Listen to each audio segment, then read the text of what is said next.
السلام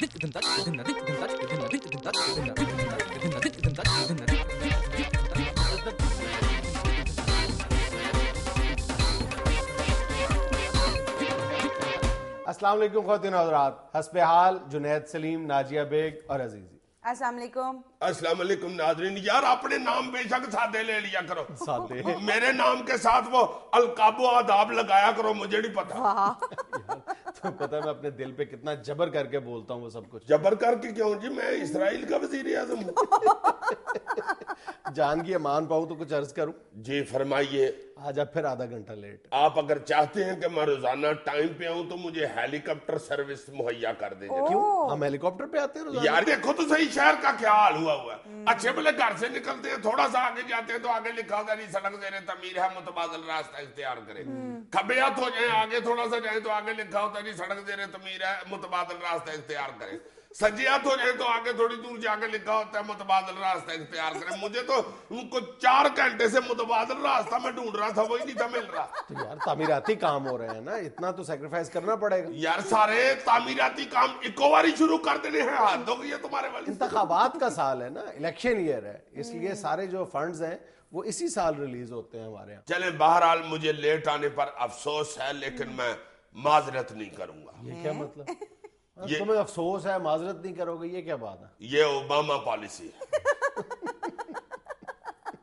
یہی بات آج پھر کی ہے امریکہ نے کہ چیک پوسٹ پر حملہ افسوسناک ہے، معاوضہ دے سکتے ہیں لیکن معافی نہیں مانگیں گے۔ ہائے ہائے، واہ اوباما، بڑا تمہارا چھوٹی لالٹین جیسا منہ ہے، کتنا تمہیں زوم ہے اپنے پیسوں کا، اپنے ڈالر کا۔ واہ واہ واہ۔ اچھا ایک بات بتاؤ، یہ چھوٹی اور بڑی لالٹین کے منہ میں فرق ہوتا ہے؟ یار بڑی لالٹین بڑی ہوتی ہے اور چھوٹی لالٹین پاویں چھوٹی ہوتی ہے، اس کے کان بڑے ہوتے ہیں۔ اور یار یہ ویسے ہے بھائی، میرا فلو روکنے کے لیے ہی بیٹھا ہوا ہے۔ اچھا بھلا مجھے اس پہ غصہ چڑھا تھا، اپنی لالٹین بیچ میں ڈال دی۔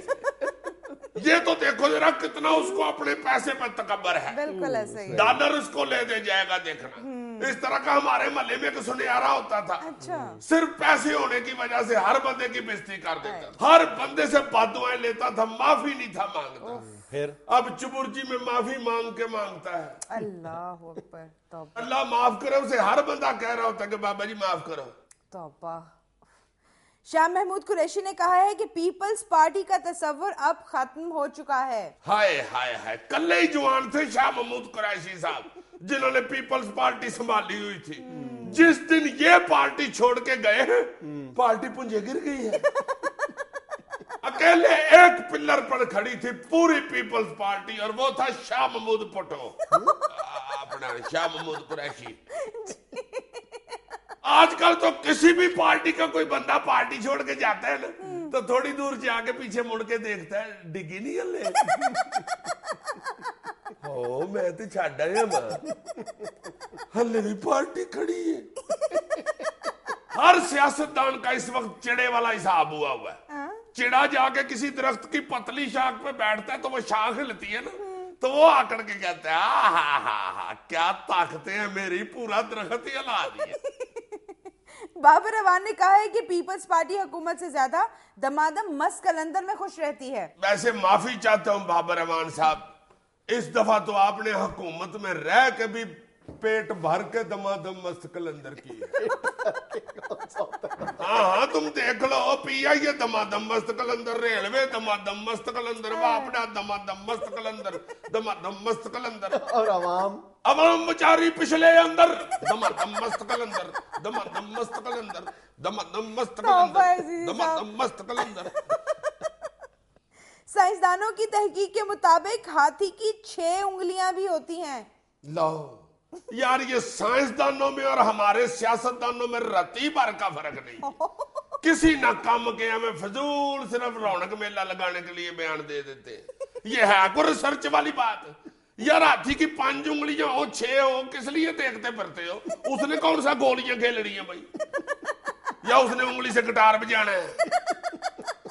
یا اس کی 6 انگلیاں ہوگی تو کان میں پھیر لے گا وہ؟ جتنا بڑا اس کا کان ہوتا ہے 6 بھی ہو تو کیا فرق پڑنا ہے کان میں؟ یا اس نے رچ کے گھر جا کے کینٹی بھی جا کے کہنا چاچا رچ اب باہر آ، میرا آبا بنا اور کہ